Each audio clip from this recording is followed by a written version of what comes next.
وہ ایک مسئلہ ہے مرحوم کے گھر کھانا کھانے کا فقہی حکم. یہ ایک عام طور پر کامن پیش آنے والا مسئلہ ہے. مرحوم کے گھر کھانا کھانا، اسے کڑوی روٹی یا کڑوا کھانا بھی کہا جاتا ہے، یعنی عرف عام میں اس کا ایک نام ہے کڑوا کھانا یا کڑوی روٹی. اچھا، اس کے اندر کیا ہے؟ اس میں یہ مسئلہ اس میں ایک ہے کہ اب جو ہے اس طرح کے کھانے لوگوں کو کھلائے جا رہے ہیں کہ لگتا یہ ہے کہ جو بیچارے تعزیت کے لیے آئے ہیں ان کو بھی جلدی مرحوم کے پاس بھیج دیا جائے اس قسم کے کھانے کھلا کر. تو یہ آپ کی چاہے مجالس کے اندر ہو، ایک دفعہ ہمارے یہاں پہ پورا ہم نے کس موضوع پہ اپنا ایک درس لیا تھا، اس میں مجالس کے سلسلے میں جو چیزیں تھیں، تو اس میں ایک یہ تھا کہ بھائی لوگوں کو جو عزادار آئے ہوئے ہیں ان کو آپ نا صحت مند کھانے کھلائیں نا. یہ آپ جو لال رنگ کے گھی اور تیل والے جو ان کو کھانے کھلا رہے ہیں، اس سے تو ان لوگوں کی صحتیں خراب ہوئی جا رہی ہیں، دل کے مریض بنیں گے، ہارٹ اٹیک ان کو ہوں گے پہلے سے ہی لوگوں کے ساتھ. تو اس قسم کی چیزیں جو ہیں نہیں. تو لوگ اس میں یہ ہوتا ہے کہ لوگ عام طور پر اس طرح کے کھانے جو ہے پکوا کر وہاں پر بھیجتے ہیں، اور جو بھی بیچارے وہاں پر آئے ہوتے ہیں تعزیت کے لیے وہ یہ والے کھانے کھاتے ہیں، جس پہ میں نے تنزیہ طور پہ یہ بات کہی کہ ان کو بھی محروم کے پاس جلدی بھیجنے کا سامان ہو رہا ہوتا ہے. اچھا، اب دیکھیے ایران میں جو ہے یا بہت سی جگہوں پہ یعنی اس طرح کا بھی تو اہتمام ہو سکتا ہے نا کہ لوگ آئے ہو تو چلو اگر اب کھلانا ہی آپ کو ان کو تو کوئی بھی صحت مند چیز، ایک جوس کا پیکٹ ہو اور جناب اس میں کوئی ایک فروٹ وغیرہ رکھے ہوئے ہوں تو انسان کا اس سے گزارا ہو جائے گا. لوگ اس غم اور اس کی فضا کے اندر کوئی جو ہے وہ مرغ متنجن کھانے کے لیے تو عام طور پر نہیں آئے ہوئے ہوتے. تو اس طرح کا بھی اہتمام کیا جا سکتا ہے ابھی آگے چل کر. تو یہ کتنے دن عام طور پر اس کے اندر جو مسائل پیدا ہوتے ہیں کہ روایات میں اس کو زمانۂ جاہلیت کا عمل کہا گیا ہے، مرحوم کے گھر کھانا کھانے کو زمانۂ جاہلیت کا عمل. اور دوسرا ہے کہ غیر عقلی سنت اور طریقہ ہے. غیر عقلی یعنی ایک آدمی پریشانی کے عالم میں ہے، اس کے گھر والے غم کے عالم میں ہیں، ان کا دماغ کام نہیں کر رہا ہے، اور وہ جو ہے نا وہ آپ کے لیے کھانے پکوانے کے لیے یا کیٹرنگ کا سامان کے لیے اور اس کے لیے چاندنیاں اور پتہ نہیں کیا کیا چمچے کاٹے جو ہے اس کے دھلائی اور اس کے لیے اس میں مشغول ہو جائیں وہ لوگ. تو یہ ایک غیر عقلی جو ہے ایک طریقہ کار ہے. اور پھر اسی کے اندر کہہ رہے ہوں بھائی ذرا اچھی اچھی بوٹیاں تو نکال کے لانا، مثلا اس قسم کی جو چیزیں ہیں وہ عام طور پر. اچھا، یہ صرف یہاں پر ہی نہیں کہ شہروں کے اندر ایسا ہے، یہ مختلف اگر ہم گاؤں دیہات کے اندر بھی دیکھیں تو وہاں پر بھی یہ والی چیز ہوتی ہے کہ باقاعدہ بڑے بڑے دیگچے چڑھائے جا رہے ہوتے ہیں اور اس میں آنے والوں کو کھانا کھلانے کے لیے انتظامات جو ہے ہو رہے ہوتے ہیں. اور یہ مختلف اور ممالک کے اندر بھی، انڈیا میں اور بنگلہ دیش میں اور جگہوں کے اوپر بھی یہی چیزیں رائج ہیں. اور خود ایران کے اندر بھی بعض اوقات یہ چیز دیکھنے میں آتی ہے. وہ ہر شخص کے ظاہر علاقائی رسوم و رواج ہیں، لیکن یہ کہ لوگ سب بیٹھ کے ظاہر تعزیت کے لیے آئے ہوئے ہیں تو ان کے لیے سوچا جا رہا ہوتا ہے کہ ان کو کھانا ضرور کھلایا جائے. اچھا، اب دیکھیے مرحوم کے گھر والوں کے لیے کھانا بھیجنا مستحب ہے. کھانا بھیجنا، ان کے گھر کھانا کھانا مستحب نہیں ہے، ان کے گھر کھانا بھیجنا مستحب ہے. کتنے دن تک بھیجنا مستحب ہے؟ آیت اللہ سیستانی نے بھی شرح عروۃ الوثقی میں ان جو تعلیقات ہیں ان کی اس میں انہوں نے لکھا ہے کہ ارسال الطعام الی اہل المیت 3 ایام ویکرہ الاکل عندہم. فرماتے ہیں کہ میت کے گھر ارسال الطعام، کھانا بھجوانا، یہ مستحب ہے 3 دن تک. 3 ایام، 3 دن تک مستحب ہے. وَيُكْرَهُ الْأَكْلِ عِندَهُمْ، ان کے ساتھ کھانا کھانا مکروہ ہے، میت کے گھر والوں کے ساتھ. اس کی ابھی تفصیل آگے چل کر آئے گی. دیکھیے سلسلہ کہاں سے شروع ہوا؟ جب جنگ معطا واقع ہوئی تھی اور اس میں مولا کائنات کے بھائی جعفر طیار وہ اس جنگ معطا کے اندر شہید ہوئے تھے. تو یہ جعفر طیار کا مزار ہے اردن کے اندر، اور یہ ان کی ذریعہ مبارک ہے جس میں ان کی قبر مبارک ہے.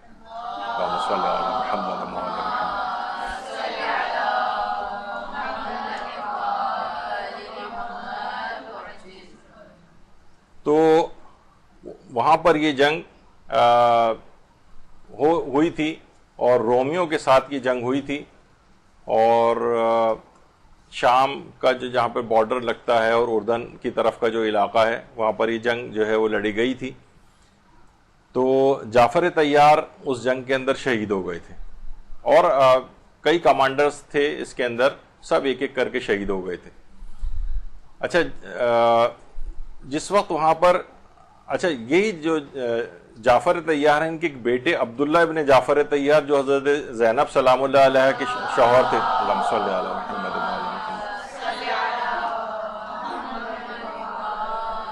جنت البقیع میں ایک خاص احاطہ بنا ہوا ہے جس میں عبداللہ ابن جعفر طیار کی قبر ہے, عقیل ابن ابی طالب کی قبر ہے, مولا کے ایک اور بھائی,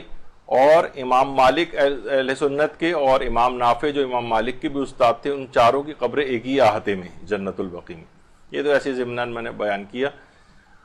تو پیغمبر اکرم صلی اللہ علیہ وآلہ وسلم صلی اللہ علیہ محمد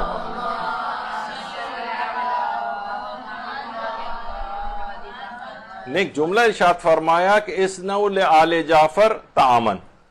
آل جعفر کے لیے یعنی جعفر طیار کی اہل خانہ کے لیے کھانے کا انتظام کرو. یہ جملے تھے پیغمبر اکرم کے. اور یہ والی جو احادیث ہے یہ خود ہمارے برادران اہل سنت کی صحیح ترمذی کے اندر بھی موجود ہے. اسنوا لآل جعفر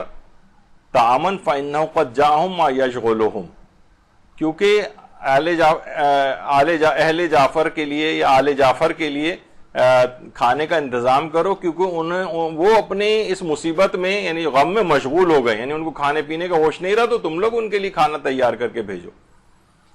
تو ان کی بہت ساری کتابوں کے اندر احادیث کی یہ والی حدیث موجود ہے. اور اس کا آغاز کیسے ہوا کہ حضرت جعفر طیار کی شریک حیات اسما بنت امیس نے کہا کہ جب میں نے رسول خدا سے جعفر کی شہادت کی خبر سنی تو میں نے آواز بلند کی, واہ جعفر. اور رسول اللہ کی بیٹی حضرت فاطمہ زہرا سلام اللہ علیہ نے بھی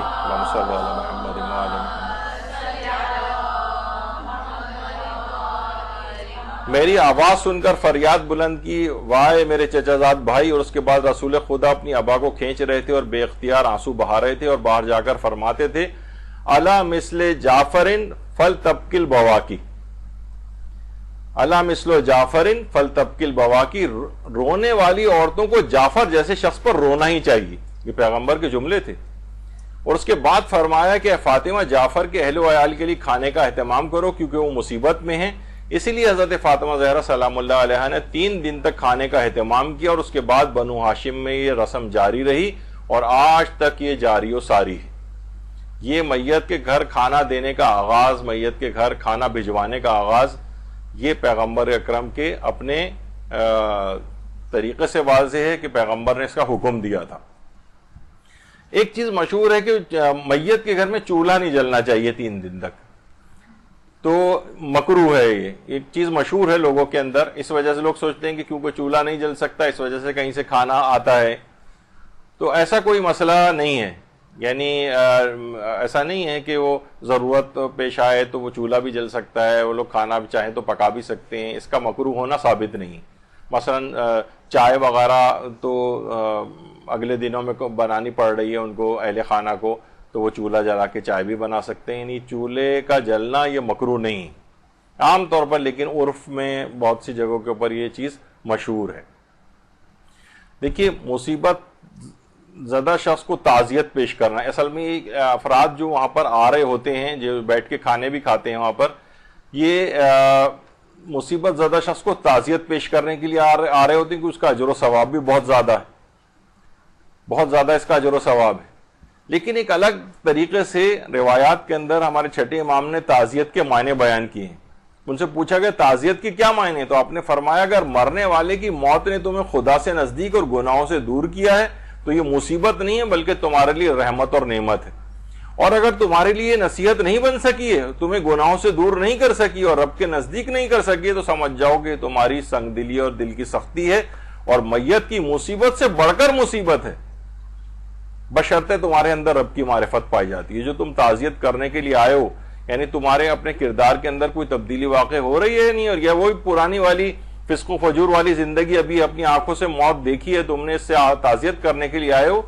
تب تو تمہارے لیے یہ بڑی اچھی چیز ہے. لیکن اگر گناہوں سے دور نہیں کیا تو یہ مرنے والے کے گھر میں جو مصیبت آئی اس سے بڑھ کر تم خود ایک بڑی مصیبت کے اندر مبتلا ہو. یہ چھٹے امام نے تعزیت کا ایک بالکل الگ مفہوم اس کے اندر جو ہے وہ پیش کیا. اور تعزیت جو انسان کر رہا ہوتا ہے اصل میں یہ اتنا بڑا ثواب اور فوائد مرحوم حاصل کر چکا ہوتا ہے کہ امام علی رضا علیہ السلام نے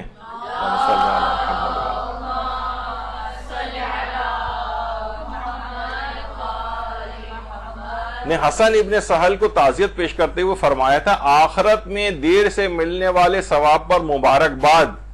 دنیا میں جلد پیش آنے والی مصیبت پر تعزیت پیش کرنے سے بہتر ہے۔ آخرت میں جو اس کا ثواب تمہیں ملے گا اس کی پیشگی مبارکباد جو ہے وہ اس دنیا میں ابھی جو مصیبت آئی ہے اس پہ جو تعزیت کی جا رہی ہے وہ اس سے کہیں زیادہ مبارکباد اس چیز کے اوپر دینی چاہیے جو آخرت میں ثواب اس سلسلے میں مل رہا ہے۔ تو بڑی اس کا عجیب و غریب ایک چیز ہے، اور ایک ایسے فرد کے لیے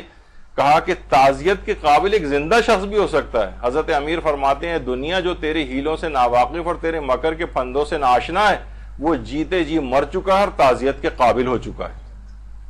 یعنی واقعتاً تعزیت، اب یہ جو لوگ سب تعزیت کے لیے بہرحال آ رہے ہوتے ہیں وہاں پر، کتنے دن تک تعزیت پیش کرنا مستحب ہے؟ التعزیۃ لأہل العزائے یستحب ان یکون یوما واحدا وما زاد فہو مکروہ، یہ جملہ ہے علماء کا۔ یعنی فرماتے ہیں کہ ایک دن تک تعزیت کرنا تو مستحب ہے، اس سے زیادہ مکروہ ہے، اس سے زیادہ مکروہ ہے۔ یعنی تعزیت اب ہمارے ہاں کیا ہوتا ہے میں اس میں بھی آگے چل کر بیان کروں گا، سوائے اس کے لکھتے ہیں کہ ایک دن تک مستحب ہے، اس سے زیادہ مکروہ ہے، سوائے اس کے کہ بعد کے دنوں میں جو آپ آئیں تو یا تو تلاوت قرآن کے لیے آئیں یا دعا کے لیے آئیں، الا تلاوت قرآن یا پھر دعا۔ ہمارے علماء کی سیرت بھی ہے کہ وہاں جہاں تعزیت کے لیے جاتے ہیں وہاں بیٹھ کے تلاوت قرآن کرتے ہیں، تلاوت قرآن اور دعا وغیرہ کرتے ہیں۔ یہ لیفٹ سے دوسرے جو ہیں آیت اللہ علوی گرگانی ہیں بھی پچھلے 1-2 مہینے میں ہی ان کے انتقال ہوا تھا۔ تو بہرحال علماء کا طریقہ یہ وہاں کھانا کھانے نہیں بیٹھتے کبھی بھی، صرف گئے تعزیت اس انداز سے پیش کی کہ وہاں تلاوت قرآن کی یا دعا کی اور اس کے بعد واپس آ گئے۔ جو نیچے بیٹھے ہوئے دونوں افراد آیت اللہ سیستانی کے دونوں بیٹے ہیں جو کہ کسی جگہ تعزیت کے لیے گئے، وہاں گئے تلاوت قرآن کی واپس آ گئے۔ اچھا، اب یہ جو سوئم سے 40ویں تک کی مجالس اور فاتحہ خوانی ہوتی ہیں، سوئم سے 40ویں تک، یعنی اس میں مسلسل لوگ آ رہے ہوتے ہیں، یہ ظاہر ہے اس میں بہت اچھی بات ہے جتنی بھی مجالس ہوں فاتحہ خوانی ہو، البتہ اس میں تمام ورثاء کا خیال کیا جائے گا۔ عام طور پر ہو سکتا ہے کہ کچھ افراد اس میں وہ چاہ رہے ہوں اور کچھ ایسے ہوں کہ بھائی ان کے لیے مشکل ہو رہی ہے، روزانہ کی بنیاد پر اتنے افراد آ رہے ہیں، پھر ان کے کھانے پینے کے انتظامات اور ان کی چائے کے انتظامات، کچھ لوگ وہاں رہنے بھی لگتے ہیں ان کے رہائش وغیرہ کا انتظام کرنا، تو یہ سب چیزیں اب یہ ان کے ذمے آ جاتی ہیں۔ بعض اوقات یہ بھی ہوتا ہے کہ وہ یہ ان کے اوپر بوجھ بن جاتے ہیں تعزیت کرنے والے، اور بڑے مشکل کے اندر وہ لوگ آ جاتے ہیں، چاہے منہ سے نہ کہہ پا رہے ہوں، اور ظاہر ہے کہ پورا سسٹم بنا ہوتا ہے، کون اسے منع کرے کہ بھائی 40ویں تک مسلسل روزانہ مجلس ہوگی۔ مجلس میں کوئی حرج نہیں ہے، لیکن اگر ورثہ بعض اوقات ابھی ان کو میراث تقسیم نہیں ہوئی ہوتی ہے تو اس میں تصرف بھی ہو جاتا ہے، اور وہ خود بعض اوقات حرام پہلو بھی اس کے اندر آ سکتے ہیں۔ اگر ورثہ راضی بھی ہیں، اگر ان میں کوئی ایک نابالغ ہے ایسا، اور تو معاملہ اور مشکل ہو جاتا ہے۔ ابھی میں اس تفصیل میں نہیں جا رہا، وہ ایک الگ طرف ہم نکل جائیں گے۔ تو یہ سب چیزیں کیا ہوتی ہیں؟ دیکھیے تعزیت، جو لوگ سوچتے ہیں تعزیت کے معنی روز جائے یا اس طرح سے جائے اور گھنٹوں وہاں بیٹھا جائے، تعزیت کی کم سے کم حد یہ ہے کہ صرف جس سے تعزیت پیش کی جائے وہ اس کو دیکھ لے، بس چاہے وہ دور سے ہی کیوں نہ ہو دور سے ہی کیوں نہ ہو، اس کو دیکھ لے، بس یہ تعزیت کے لیے کافی ہے، کم سے کم حد یہ ہے۔ اور اگر انتقال کو کچھ عرصہ گزر جائے تو اس کے لیے حکم آقا سیستانی فرماتے ہیں کہ اگر میت کو مرے ہوئے اتنی مدت گزر چکی ہو کہ اس کی تعزیت کرنے اور پرسہ دینے سے لواحقین کا غم تازہ ہو جائے تو پھر پرسہ نہ دینا بہتر، پھر پرسہ نہیں دیجیے۔ لوگ اگلے مہینوں میں مختلف ملکوں سے آ رہے ہوتے ہیں، شہروں سے آ رہے ہوتے ہیں، آئیں بالکل آ کر ملیں، لیکن اس کے بعد بہت زیادہ رونے دھونے کا بھی ایک سلسلہ ہوتا ہے، پرسہ اس طرح سے پیش کرتے ہیں کہ مردے کا غم تازہ، یعنی جو ان کے لواحقین کا غم تازہ ہو جاتا ہے۔ تو کیا ہوتا ہے پھر آغا سستانی فرماتے ہیں اس صورت میں پرسا نہ دینا بہتر ہے اگر ان کا غم تازہ ہو رہا ہے. تو تعزیت کرنے کے ظاہر بہت ساری چیزیں ہیں. اچھا میت کے گھر کھانا کھانا کب مکروہ ہے؟ میت کے گھر کھانا کھانا اس وقت مکروہ ہے وَيُكْرَهُ الْأَكْلُ عِندَهُمْ. اس کے معنی یہ ہے بھی جو آپ نے سنا تھا آغا سستانی کا کہ میت کے گھر کھانا کھانا اس وقت مکروہ ہے کہ جب میت کے گھر والے اہل عزا یا جن سے آپ تعزیت کرنے کے لیے گئے وہ خود کھانا کھانے کا انتظام کر رہے ہیں, خود کھانا پکوانے کا انتظام کر رہے ہیں. جیسے جب اس کو زمانے اہل جاہلیت کا کہا جاتا تھا, کیونکہ اہل جاہلیت میں کفار اور جو زمانے کے جو لوگ تھے زمانے جاہلیت میں ان کے ہاں یہ رسم تھی کہ جو مر جاتا تھا تو لوگ وہاں آتے تھے اور یہ لوگ ان کے اس کے اندر لگ جاتے تھے, یعنی کھانا پکوانے میں, اور یعنی گھر والے جس کے گھر موت ہوئی ہے وہی ان لوگوں کے کھانے کا انتظام کرتا تھا. تو یہ زمانے جاہلیت کا عمل اس وجہ سے کہا گیا ہے. تو میت کے گھر کھانا کھانا اس وقت مکروہ ہے جب وہ خود انتظام کر رہے ہوں. لیکن اگر کچھ موارد ایسے ہیں کہ جس میں مکروہ نہیں رہتا, اگر پڑوسی انتظام کر رہے ہیں کھانے کا, وہ پکا کر بھجوا رہے ہیں, دوست انتظام کر رہے ہیں, جاننے والے انتظام کر رہے ہیں, دور پرے کے مثلا رشتہ دار انتظام کر رہے ہیں, تو پھر اس صورت میں وہاں کھانا کھانا مکروہ نہیں, اس صورت میں مکروہ نہیں. یا مثلا اگر لواحقین میت کی طرف سے ہی دعوت دی جا رہی, وہی کہہ رہے ہیں کہ آپ دیکھیے آپ آئیں تو کھانا کھا کر جائیے گا, اب انہوں نے دعوت دے دی تو اس صورت میں بھی مکروہ نہیں ہے اور وہاں کھا سکتے ہیں. اگر اہل مصیبت خود کھانے پر مدعو کریں اور نہ کھانے پر گلا کریں, آیت اللہ بہجت نے بھی اپنے استفتاء میں لکھا ہے, یعنی وہ ناراض ہو رہے ہیں, مثلا ہم اکڑ کے کھڑے ہو گئے مثلا کہ نہیں ہاں تو کھانا کھانا مکروہ, بس ہم تو نہیں کھائیں گے,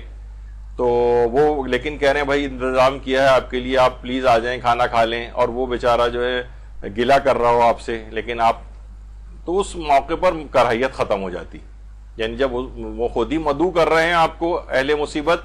اور وہ آپ کو کھانے کی پیشکش کر رہے ہیں اور نہ کھانے پر گلا اور شکوہ آپ سے کر رہے ہیں, اس صورت میں پھر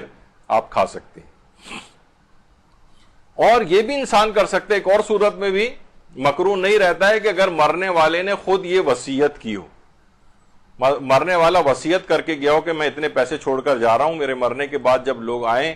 تعزیت کرنے کے لیے اور وہ اتنے دن تک آئیں تو میں اپنے مال سے وصیت کر کے جا رہا ہوں اتنے پیسوں کی کہ ان پیسوں سے جو ہے ان لوگوں کے لیے کھانا پکانے کا انتظام کیا جائے, ان کو کھانا کھلایا جائے. اب اس وصیت کے اوپر عمل ہوگا اس کے 1/3 میں سے, یعنی وصیت کے صرف 1/3 حصے سے ان وصیتوں کے اوپر عمل ہوگا. تو انسان ان معاملات کے لیے وصیت کر سکتا ہے,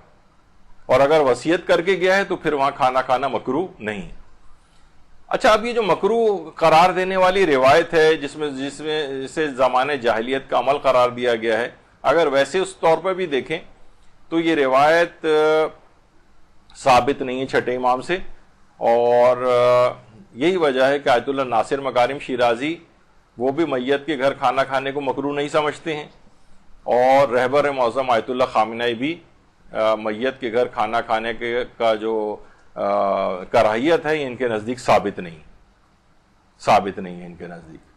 آیت اللہ سیستانی نے ایک مختصر سے اپنے استفتاء میں تو اس کو مکروہ کہا ہے, لیکن ایک تفصیلی فتویٰ جو خود مدرسے نے ایک سوال بنا کے بھیجا تھا, ابھی میں آگے چل کے پڑھ کے سناتا ہوں آپ کو, اس میں انہوں نے کہا کہ فقہا یہ فرماتے ہیں کہ یہ عمل مکروہ ہے, لیکن یہ دماغ میں رہے کہ جب بھی مجتہد کسی بھی چیز کی نسبت اپنی طرف نہ دے, یعنی اگر ان کا اپنا فتویٰ ہو کہ مکروہ ہے تو وہ لکھیں اس بات کو کہ ہاں یہ مکروہ ہے. لیکن آیت اللہ سیستانی نے بہرحال لگتا یہ ہے, لیکن بہرحال مختصر ایک استفتاء میں تو انہوں نے مکروہ کہا ہے, لیکن جو تفصیلی فتویٰ آیا اس میں دیگر فقہا کی طرف اس بات کی نسبت دی, اپنی طرف اس لحاظ سے نہیں دی ہے. لیکن پھر اس کے بعد بھی یہ مسئلہ اس لحاظ سے حل ہو جاتا ہے کہ آیت اللہ سیستانی بھی کہتے ہیں اگر کسی اور نے مدعو کیا ہے, یعنی خود اہل عزا ہی نے, یعنی یا کسی اور نے کھانے پکوا کر بھیجوائے ہیں, اہل مصیبت نے کھانا نہیں پکوائے, تو پھر وہاں کھا سکتے ہیں. خیر ابھی تفصیل آگے آئے گی. اب مسئلہ ایک اور بھی چیز ہو گئی, کڑوے کھانے کے کچھ لوازمات بھی ہو گئے. پہلے تو یہ کہ چلو مختصر سا کوئی ایک سالن اور ایک روٹی بنا کے کھلا دیا جائے یا کوئی ایک ڈش. اب اس کے ساتھ کیا ہونے لگا کہ چاول بھی ہونے چاہیے اور ایک روٹی کی کھانے کی بھی ایک ڈش ہونی چاہیے, اور پھر میٹھا بھی بہت سی جگہوں کے اوپر شروع ہو گیا ہے, اور پھر چائے بھی اس کے بعد ہونی چاہیے، اور اس کے بعد پھر ظاہر مہمان آ کے رک رہے ہیں تو صبح دوپہر شام اور کئی دن تک اگر رک رہے ہیں، شہر سے باہر سے بھی آئے ہوئے ہیں، تو یہ لوازمات اس کے بڑھتے چلے جا رہے ہیں، ان لوگوں کو برڈن ہوتا چلے جا رہا ہے۔ کتنے ایسے افراد ہیں، یعنی میں ذاتی طور پر میرے پاس آئے ہیں لوگ پریشان ہو کے کہ رشتہ دار مہمان گھر پہ آ گئے ہیں اور عزت کا معاملہ ہو گیا ہے، ہم لوگ اتنا افورڈ نہیں کر سکتے ہیں، تو کہیں سے کوئی پیسوں وغیرہ کا انتظام ہو جائے۔ یعنی یہ چیزیں اب خالی اس طور پر نہیں رہی ہیں، بلکہ یہ ایک عجیب ایک لوازمات اس کے اندر جو ہے وہ آتے جا رہے ہیں۔ اور 100 سے 40ویں تک کی مجالس اور جو فاتحہ خوانی وغیرہ ہے، اس میں بھی ایک برڈن ان کے اوپر آنے لگا ہے، یہاں تک کہ ان کو قرضے لے کر بھی، اچھا کچھ تو ایسے بھی ہیں کہ ایک صاحب میرے پاس آئے تھے کہ وہ ایک بہت ہی نامی گرامی صف اول کے ذاکرین میں جن کا شمار ہوتا تھا، ہمیں ان سے 100 کی مجلس پڑھوانی لیکن پیسے نہیں، تو بھائی ان سے کہا پھر ایسے اتنے زیادہ پیسوں والے سے آپ کو پڑھوانے کی ضرورت کیا ہے؟ کہا کہ نہیں بس ہمارا دل چاہتا ہے کہ وہ ان کی مجلس پڑھیں لیکن پیسے ہیں ہی نہیں۔ ایک تو اس طرح کی چیز ہے، لیکن ایک یہ کہ چلیں جو اتنی زیادہ تعداد کے اندر جس کو وہ افورڈ نہیں کر پا رہے ہیں، انہیں قرضے لینے پڑ رہے ہیں، تو بہرحال یہ اتنا بڑا مسئلہ مشکل ہو جائے گا افراد کے لیے بھی کہ جو وہاں پر اتنے دنوں کے لیے بار بار ان کے گھر آتے ہیں، روزانہ کیونکہ دینے والے بھی صرف 3 دن تک کھانا دینے کا حکم ہے، اس کے بعد سے لے کر 40ویں تک تو کوئی کھانا نہیں دیتا۔ پھر یہ لوگ ان بیچارے اپنے طور پر انتظام کر رہے ہوتے ہیں گھر والے، اور ہر کوئی اس کو افورڈ نہیں کر پاتا اور ادھر ادھر سے قرضے ورضے لینے پڑتے ہیں، تو یہ ایک بڑا مسئلہ ہے۔ مرحوم کے لواحقین کے لیے دیکھیں، مرحوم کے لواحقین پہلے سے مشکل میں ہوتے ہیں۔ اگر آپ اس لحاظ سے دیکھیں، مرنے سے پہلے ظاہر ہے وہ جو بیمار تھا اتنے دن سے مہینوں سے، ان کی تھکاوٹ اور ہسپتالوں کے چکر اور اس کے بعد وہاں کی فیسیں اور ہاسپٹلز کی، یعنی اور ان کی نیندیں پوری نہیں ہوئی ہوتی، ان کو کچھ تھوڑا سا ان کو اسپیس دینی چاہیے، لوگ آ کر ان کے گھر پڑ جائیں، کئی دنوں تک رہتے رہیں ان کے تعزیت کے نام پر قریبی رشتہ دار، ان کے لیے لواحقین کے لیے مشکلات کھڑی ہو جاتی ہیں، بلکہ اور ڈیلے ہوتا ہے کہ اس کے مرنے کے فوراً بعد جو ہے جائیداد کی تقسیم یا میراث کی تقسیم کے ان کے کام ان کو دیکھنے ہوتے ہیں، جس پہ ہمارے لوگوں کی طرف توجہ نہیں ہوتی اور حرام ہوتا چلا جاتا ہے، تو وہ ان کو بجائے اس طرف متوجہ ہوں، آپ کے کھانوں اور کیٹرنگ اور فلاں ان چیزوں کے اندر جو ہے وہ مشکلات ان کے لیے کھڑی ہوتی چلی جاتی ہیں۔ وہ برتن لا رہے ہیں اور جا رہے ہیں اور دھل رہے ہیں اور ماسیوں کا انتظام کرتے پھر رہے ہیں، یہ اس میں کچھ ایسے لوازمات آ گئے ہیں جو کہ بہت خطرناک ہیں۔ تو آیت اللہ سیستانی نے بڑا ایک تفصیلی ایک فتویٰ جو ہے مدرسے نے ان سے سوال لکھ کے پوچھا تھا کہ پاکستان میں رائج ہے کہ قریبی رشتہ دار یا پڑوسی مرنے والے گھر 3 دن تک کھانا بھجواتے ہیں تاکہ متوفی کے گھر والے اور تعزیت کے لیے آنے والے کھانا کھا سکیں۔ کیا اس صورت میں بھی تعزیت کے لیے وہاں آنے کے بعد وہاں کھانا کھانا مکروہ ہے جبکہ اس کا انتظام کسی دوسرے شخص نے کیا ہو؟ یہ سوال میں لکھ کے پوچھا تھا ہم نے، تو وہاں سے بڑا تفصیلی جواب آیا آغا سیستانی کا۔ انہوں نے فرمایا کہ میت کے لواحقین کے لیے تعزیت کے لیے آنے والوں یا فاتحہ خوانی کی مجلس میں حاضر ہونے والوں کو کھانا کھلانے میں کوئی حرج نہیں ہے، بلکہ مرنے والے کے لیے ثواب کا باعث ہے، لیکن تعزیت کرنے والوں کو اس بات کی طرف متوجہ ہونا چاہیے کہ مصیبت زدہ کی تعزیت اگرچہ ایک سنت موقدہ ہے بلکہ اس میں بڑا اجر اور بڑا ثواب ہے، جیسا کہ اس کی فضیلت میں وارد احادیث میں بیان ہوا ہے، لیکن اس میں صاحب عزا کو دیکھنا اور ملاقات کرنا کافی ہے بس، جیسا کہ حدیث میں آیا کہ مصیبت میں مبتلا ہونے والے کے لیے تجھے اس کا دیکھنا ہی کافی ہے، وہاں بیٹھنا جائز ہے لیکن کہا گیا ہے کہ 1 دن سے زیادہ بیٹھنا مکروہ ہے، الا یہ کہ قرآن پڑھنے کے لیے یا دعا کی نیت سے بیٹھے۔ بہرحال فرماتے ہیں تعزیت کے آداب کو ملحوظ خاطر رکھا جائے، مرنے والوں کے لواحقین اور رشتہ داروں پر بوجھ ڈالنا اور انہیں شرمندہ کرنا اچھی بات نہیں، یہ ان کے ساتھ تعزیت اور ہمدردی کے منافی ہے، بلکہ ان کو راحت پہنچانے اور ان کی حتی الامکان مدد کرنے کا خیال کرنا چاہیے۔ پھر آگے فرماتے ہیں ان کے پاس کھانا بھیجنا مستحب ہے، گویا یہ ان کی مشقت کو دور کرنے اور ان کی تعظیم کے لیے ہے، اور اسی طرح ان کے ہاں کھانا کھانے کو مکروہ کہا گیا ہے۔ دیکھیے یہ وہ جملہ ہے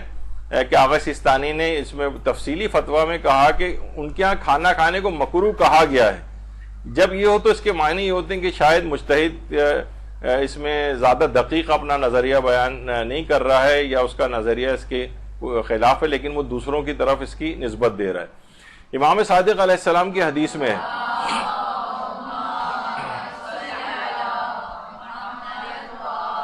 مصیبت زدہ لوگوں کے پاس کھانا زمانے جاہلیت کے لوگوں کا کام ہے. بعض فقہا نے کہا ہے, اب دیکھیں خود نہیں کہہ رہے, بعض فقہا نے کہا ہے کہ کراہیت اس کھانے کے لیے ہے جو ان کی طرف سے ہے, نہ کہ وہ کھانا کہ جو رشتہ داروں اور ہمسایہ کی طرف سے دیا گیا ہو, جیسا کہ مذکورہ رسم میں بیان ہوا ہے. نیز تعزیت کرنے والوں کو مرنے والے کے اہل خانہ سے تعزیت اور وہاں جانے میں شرعی حدود کا خیال رکھنا چاہیے, ان کو نقصان پہنچانے سے گریز کرنا چاہیے, ان کی رضامندی کے بغیر ان کے اموال میں تصرف کرنا اور اس میں اسراف اور تبذیر نہیں کرنا چاہیے. جا رہے ہیں, کھا رہے ہیں, پی رہے ہیں, وہاں رک رہے ہیں, نہا بھی رہے ہیں, تمام وقت 40ویں تک جو ہے وہ کھانے روزانہ جا کے وہاں پہ کھا رہے ہیں, تو کیا ایک لحاظ سے چیزوں میں تصرف ہو رہا ہے, کیونکہ یہ مقام زیادہ حقدار ہے کہ اس میں تقوی کی رعایت کی جائے. چونکہ موت کی یاد میں موعظہ سننے والوں کے لیے واضح نصیحت ہے اور غور و فکر کرنے والوں کے لیے عبرت ہے, اور مومن کو یاد رکھنا چاہیے کہ وہ عنقریب ان مرنے والوں کی پیروی کرے گا, یعنی اس کو بھی اس دنیا سے جانا ہے. بس اسے چاہیے کہ اپنے دین کی جس طرح سے بھی وہ حفاظت کرے, اور اس معاملے میں غفلت اس اچھی اور نیک سنت کو بگاڑنے کا باعث نہیں ہونی چاہیے. جو مرنے والے کے خاندان کی حاجت روائی, ان کو آسانی فراہم کرنے, ان کی تعظیم کے لیے ہے, چونکہ اس صورت میں الٹا ثواب ضائع ہی ہو جائے گا اور برکت ختم ہو جائے گی اور تفرقے اور دوریاں ایجاد ہوں گی. واللہ عالم, خدا آپ کی توفیقات میں اضافہ فرمائے, اور تاریخ استفتاء وغیرہ. تو آیت اللہ سیستانی نے باقاعدہ یہ والا فتویٰ جو ہے وہ دیا, آپ نے تفصیلی طور پہ سنا کہ لوگوں کو تمام اس بات کی رعایت کرنی چاہیے. تو میت کے جو رشتہ دار ہیں ان کے لیے ایک تجویز ہے کہ صرف وہ افراد کے جو خود اہل خانہ چاہ رہے ہوں کہ یہ ایک آدھ دن کے لیے ٹھہر جائیں, صرف وہ لوگ وہاں پہ ٹھہر جائیں, یا اگر قریبی رشتہ دار بھی ہیں تو میت کے گھر والوں کو تھوڑا اسپیس دیں, جائیں, ملیں, تھوڑی دیر ملاقات کر کے جو ہے واپس آ جائیں. تو وہ بھی بیچارے تھکے ہوئے ہیں ہفتوں مہینوں سے, نہ ان کی نیندیں پوری ہوئی ہیں, تھکاوٹ سے چور ہیں, اس کا بیماری کے آخری ایام میں تو بیچارے بار ڈیوٹیاں اپنے ایک دوسرے کے لگا رہے ہوتے ہیں. وہ لوگ بہت زیادہ پریشانی کی حالت میں تمام یہ خاندان گزر رہا ہوتا ہے, اور پھر اس کے بعد ان کے اوپر مہمان بن کے سر پر سوار ہو جانا, یہ بہرحال اس میں کوشش کرنی چاہیے کہ ان کو اسپیس دی جائے, آرام کا وقت دیا جائے, ان کو اپنے طور پر غم منانے کو چھوڑا جائے تنہا, اور ایک جھمگٹا لگا کے وہاں پر نہ رکھا جائے. اس سے کیا ہوگا کہ بہرحال ان کے لیے آسانیاں مہیا ہوں گی. یہی انہوں نے آغا سیستانی نے اپنے فتوے میں بھی چیز بیان کی ہے کہ یہ آسانی ان کو مہیا کرنا ہے اور تقوی و پرہیزگاری سے کام لینا ہے, اور ان کے اموال کے اندر تصرف نہیں کرنا ہے, اور اسراف اور تبذیر بھی نہیں کرنا ہے. یعنی یہ تو اسراف اور تبذیر ایک لحاظ سے ہوگا کہ وہاں جا کے کھلے ہاتھ سے جو ہے تمام چیزیں کر رہے ہیں اور خرچ کر رہے ہیں وغیرہ. تو یہ دو صرف مسئلے آج آپ نے دیکھا کہ صرف ہم نے قبلے کے اعتبار سے اور میت کے گھر کھانا کھانے کی, تو اس میں تقریباً بہت ساری چیزیں, اصل فقہی حکم بھی آ گیا, استفتاءات بھی سارے ذکر ہو گئے, نصیحتیں بھی کچھ آ گئیں, اخلاقی حکم بھی اس کے اندر آ گئے. تو اس طرح سے ایک ان دو مسئلوں کو ہم نے بیان کیا. انشاءاللہ اگلی جو نشستیں ہوں گی اس میں جیسے کہ ہم نے اس سے پہلے ذکر کیا تھا کہ کانوں کے فقہی مسائل کے اوپر پورا, اب آپ ظاہر ہے آپ لوگوں کے لیے ایک نیا ایک زاویہ فکر دینے کے اعتبار سے کہ ناخن سے متعلق فقہی احکام, شاید تقریباً پورے 2 گھنٹے کی کلاس صرف اسی اکیلے موضوع پر ہو. آپ کہیں گے ناخن کے بھی اتنے فقہی احکام ہو سکتے ہیں؟ جی ہاں, ناخن اس میں تو شاید اخلاقی احکام بھی اتنے نہیں ہوں گے. کان میں پھر بھی اخلاقی احکام تھے, لیکن ناخن میں کون سا اخلاقی حکم ہوگا. لیکن بہرحال فقہی حکم اس کے اندر کافی زیادہ ہیں. جب آپ دیکھیں گے کہ اس کے ناخنوں جو اللہ کی ایک نعمت ہے, تو صرف اس سے ریلیٹڈ عبادات کے اندر اور مختلف چیزوں میں احکام اسلامی کیا ہیں, انشاءاللہ وہ سب کو ایک جگہ پہ جمع کر کے اگلی نشست میں, امید تو یہ ہے کہ انشاءاللہ اگلی نشست میں وہی عنوان زیر بحث لائیں گے. وصلی اللہ علی محمد وآلہ الطیبین الطاہرین. درود.